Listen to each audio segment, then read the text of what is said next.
Adoro quando a logo da produtora é referente à temática do filme. Inclusive, acho que essa logo estilo Tron ficou bem melhor do que a logo original da Disney. A banda Daft Punk é responsável pela trilha sonora desse filme, que é excelente. Cada vez que uma música toca, você sente que ela é exatamente a música necessária para a cena que estamos vendo. Em breves momentos, a trilha também lembra um pouco a trilha de Oblivion, que também é excelente e é um ótimo filme. Eu acho esse filme bem interessante, ele me agrada e eu consigo reassistir quando eu quiser. Mas esse CGI é algo que machuca meus olhos toda vez. Todos os outros efeitos durante o filme são bem aceitáveis. Aliás, envelheceram até bem, mas não dá pra aguentar esse rosto de borracha, é muito esquisito.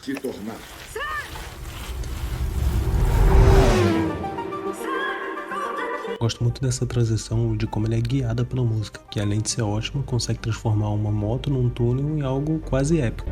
Peraí, calma! Rapaz, não! E de novo, a música consegue transformar o que vemos em tela em algo ainda mais épico e grandioso. Se você assistiu o filme em 3D na época, você deve ter reparado em algo muito interessante. Até esse ponto do filme, nessa transição, o filme é todo focado em 2D, mesmo que você esteja vendo em 3D. Mas a partir desse momento que Sam entra na grade, somos agraciados com a adição de mais uma dimensão. E esse filme, pra mim, é um dos filmes mais legais para se ver em 3D devido à iluminação que não é orgânica. A simetria do andar delas e a forma como elas falam inserem a gente na atmosfera do filme muito bem. Elas agem e falam exatamente como um programa faria. A fotografia dessa cena é impecável. A arena por si só já é incrível. E uma batalha de discos realmente foi algo bem inovador naquela época. Sem falar da trilha, que de novo agrega muito nesse momento. Eu acho que eu vou elogiar a trilha mais vezes durante o vídeo, mas enfim, as músicas são a minha parte preferida desse filme. É evidente que esse é o antagonista, mas gosto muito da forma como ele é introduzido. Minutos depois, Hemsworth é apresentado e o filme tenta dar a entender que ele é quem devemos temer, mas sabemos, no fundo, que o vilão vai ser esse cara aqui. Até essa morte, entre aspas, é espetacular, deixa cada morte mais interessante de se ver. Eu fiquei repetindo algumas cenas durante o filme só pra ver os personagens se despedaçando dessa maneira, e esse take me lembra muito uma cena de Elysium, que também é incrível.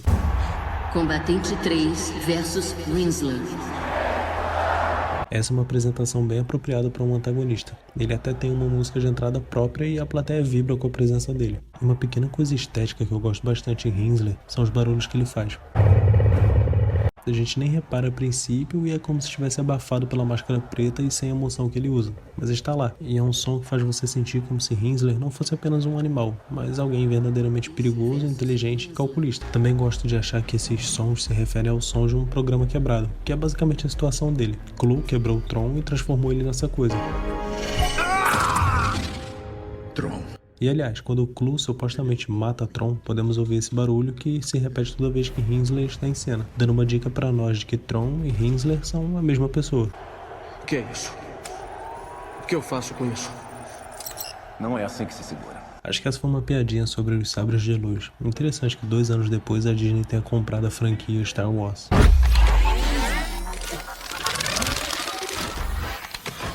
Lembro quando era bem novo e vi esse filme. Claro que eu não entendia nada, mas eram efeitos como esses que faziam eu ficar maravilhado. E não é pra menos. Liberar Guardião Negro. Chamar Hemsworth de Guardião Negro e solicitar que ele seja liberado como se ele fosse um animal enjaulado enche ainda mais a bola dele. Faz a gente se sentir tenso, afinal temos Clu e Hemsworth como os dois antagonistas. Como Sam lidaria com isso? Repare que a luz permanece apagada até que Flynn se levante e pise na plataforma, ligando ela. Mesmo que Sam e Cora estejam andando ali, a luz não liga. Então podemos assumir que seja uma espécie de sistema automatizado que reconhece Flynn e responde somente a ele. Porém, algumas cenas à frente, Clu, ao chegar na casa de Flynn, também acende as luzes no momento em que ele pisa na plataforma. E o filme ainda faz questão de enfatizar isso. Na verdade, isso não agrega absolutamente nada pro filme, mas mostra, mais uma vez, que Clu e Flynn, apesar de inimigos, são a mesma pessoa, 2 partes de um mesmo. Sabe jogar? A paciência dele sempre derrota a minha estratégia. Essa é uma piada e eu gosto bastante dela. Quora é um programa, e esse jogo é conhecido justamente por ser muito difícil para computadores ou programas jogarem. E ela é um personagem interessante. Ela é ingênua, afinal relativamente jovem, e Olivia Wilde consegue entregar perfeitamente esse papel. E ela meio que representa a gente nessa cena. A gente estaria exatamente assim se estivéssemos sentados nessa mesa durante essa conversa estranha. Que os Isos Cora usa um desses bastões que viram moto na bota dela. Ela não usa em momento nenhum, mas é um detalhe interessante. Flynn! Am I still to create the perfect system? Yeah. A forma como ele responde é genuinamente engraçada. Pra quem for atento, essa é uma ótima dica sobre o destino de Tron. A estética desses flashbacks parece um pouco com imagens antigas, de fitas cassete, e na verdade faz sentido que as memórias de Flynn sejam representadas dessa forma, afinal ele é dos anos 80, onde as imagens ainda não eram digitais. A construção para o que veremos no terceiro ato começa aqui e começa de forma impecável. Consegue colocar nossas expectativas lá em cima com essa música e essa fotografia. E esses são os caras que fizeram a trilha sonora do filme. É mencionado uma espécie de revolução na grade, mas não somos expostos a ela. Programas estão desaparecendo, Castor. Logo nenhum de nós vai existir. Somos pode unir as facções, fomentar uma revolução. Porém, esse figurante e esse diálogo confirmam a existência de tal revolução, o que dá mais coerência para a trama. Apesar da clara inimizade entre os dois, essa cena deixa claro o respeito que Clu tem pelo seu criador. Ele observa a sala com curiosidade, como se finalmente pudesse ver onde seu Deus/criador come e dorme. Por obrigação, ele cuida de todas as porcentagens, todos os anos. E esse diálogo deixa claro pra nós e pra Sam que ele trairia o protagonista, pelo menos ele foi honesto. Esse é um vislumbre excelente da filosofia de Flynn e Clu. Diferente de todos os outros programas da grade, Cora não é completamente destruída quando ferida. Isso acontece porque os outros programas, feitos por Flynn e Clu de forma que fossem perfeitos, se desfazem assim que ocorre algum problema em seu código. Mas Cora, que é uma ISO que se manifestou e evoluiu, sendo imperfeita, tem a capacidade de viver com a imperfeição, que nesse caso é um ferimento em seu código.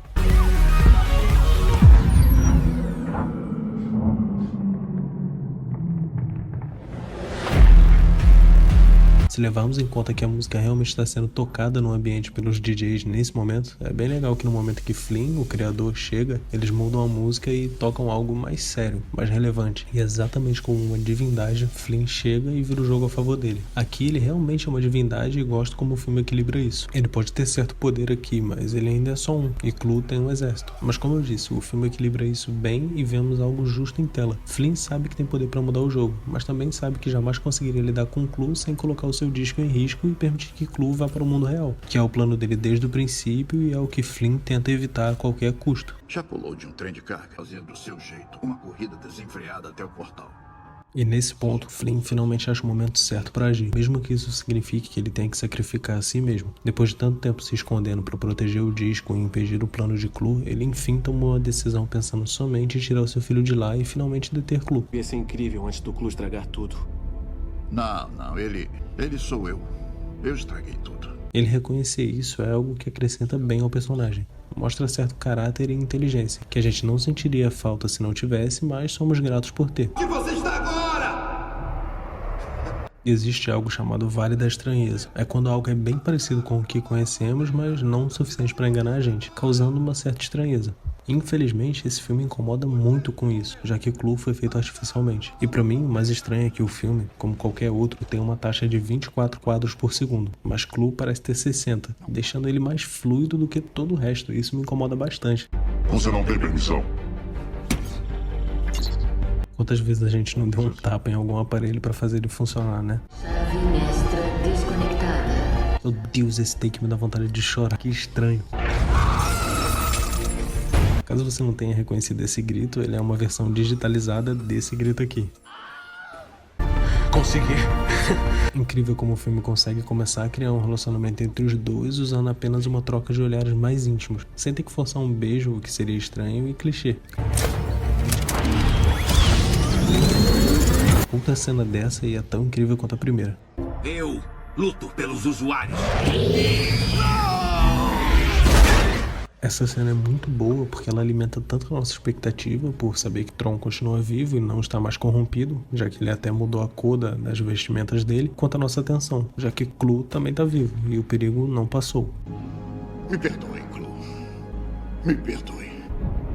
Apesar de tudo o que aconteceu, Flynn se desculpa e ainda perdoa Clu, mais uma vez mostrando a grandeza do personagem, que entende que Clu está ali para cumprir o papel dele. Porém, mesmo que você veja a necessidade por aprovação e aceitação no olhar de Clu, ele não consegue abrir mão de cumprir o papel dele, que infelizmente nesse ponto já é um papel sombrio. Por quê? Ele é meu filho.